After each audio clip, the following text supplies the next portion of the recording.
This is a setup demonstration for the Aspire AVP kit. Inside the box, in addition to the device itself, you will find two boxes, inside one of which will be the device and a few other things, as well as a 2-pack of pods for the device. The 2 pods that come with your device will be 2 different types. One will be a ceramic coil pod, which is going to be the lower output, more restrictive draw of the pod options, and a nichrome coil pod, which will be the medium that's available for the kit. There is also a 3rd option, the mesh-style coil pods, available separately. Inside the box that has the device in it, which will be sitting in this little foam tray, underneath that you will find a warranty card from Aspire, an instructional manual that includes picture representations of everything that we'll go over in this video, as well as a micro USB cable for charging. It's strongly recommended to use a 1 amp output wall block with the device while charging, and a lanyard with necklace attachment that we'll go over later in the video. First things first, let's take a look at the device itself. You have your removable refillable pod. This will not be pre-installed when you remove it from the box. This is one of the pods we've been using with our tester device. This is one of the ceramic coil pods. It will also come with a nichrome coil pod. You'll be able to tell the difference between the two because the ceramic coil pods say ACC on the side and have a green seal near the mouthpiece area. And the nichrome coil pods don't have any marking on the side, and the seal near the mouthpiece will be clear on the inside of the device, or pod. Looking at the device itself, it's got this nice carbon fibery inlay on it and a variety of different color options. On one side you'll have the airflow hole. That's where airflow enters the system so you can pull the vapor through. On the very bottom you'll have a micro USB port for charging. And on the front face here you have this little button. Now, it is a pod system that's auto draw. You do not need to press the button to fire the device, but you can use the button for a couple of different things. First and foremost, you can use it with 5 clicks to power the device on and off if you decide you'd like to.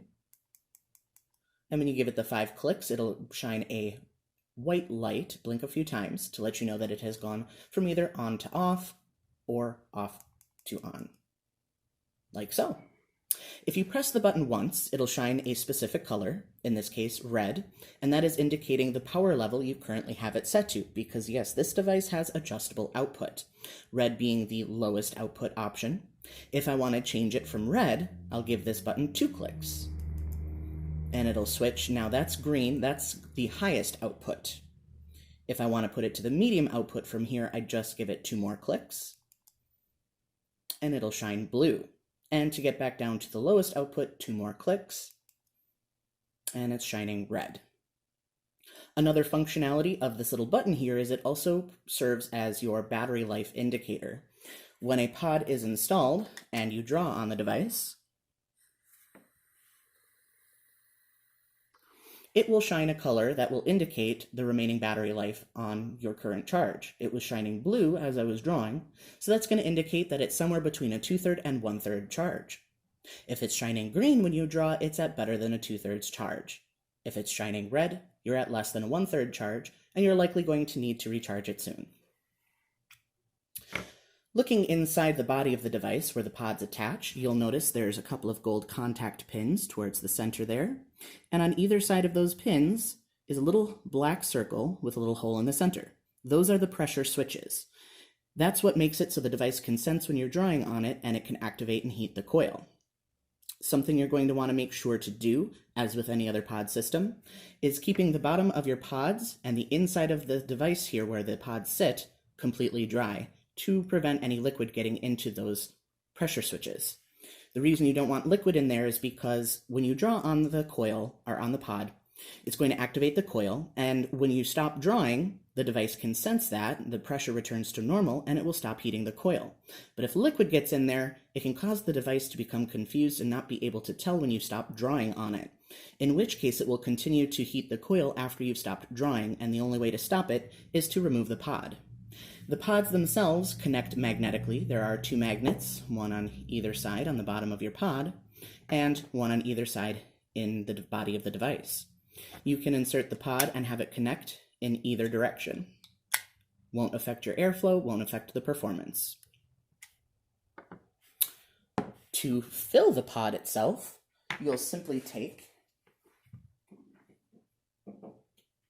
your bottle of liquid of choice, and you'll look at the bottom of the pod itself. You'll notice that there is this little funnel-shaped indent here that's got 2 layers, and that is attached to this little fill port spout right here.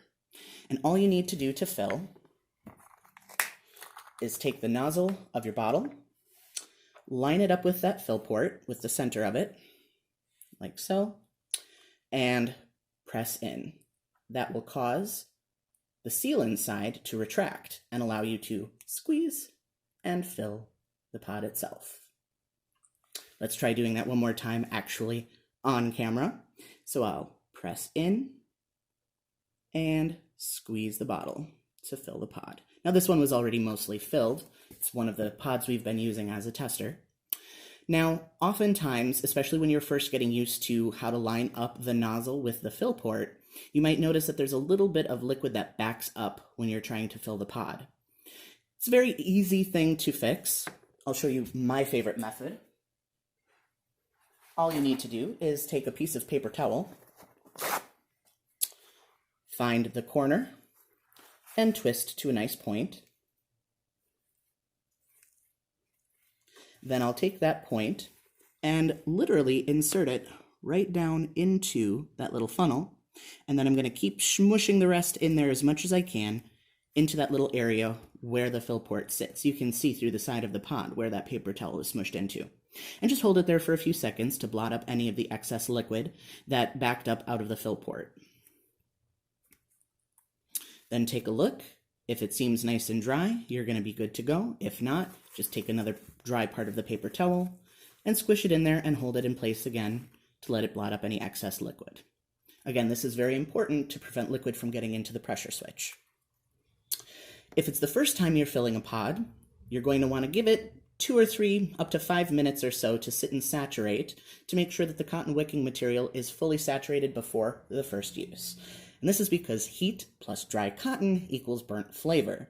And generally that tells you it's time to change your pod, so you really don't want it to taste like that right out of the box.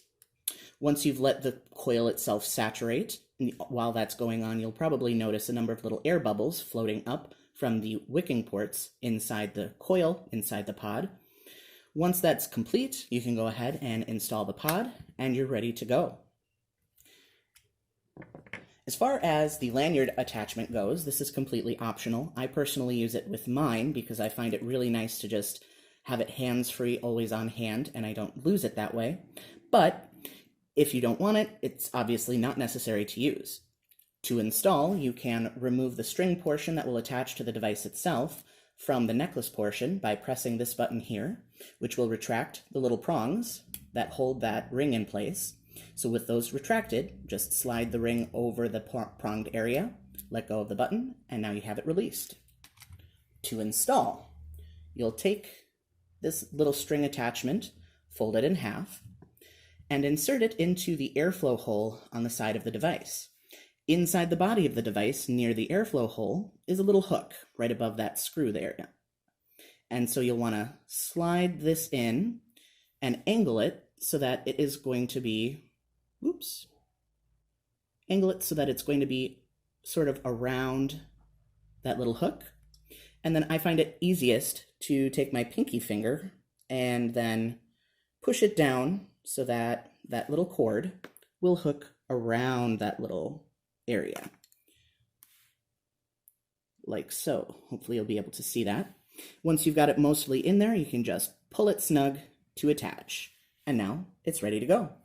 I've been using my AVP with the lanyard for several months now, probably going on a year since we first brought this unit in, and I have yet to have any issues with it breaking or falling off or detaching unexpectedly. And from there, you can just insert your pod again like normal, and it functions just the same.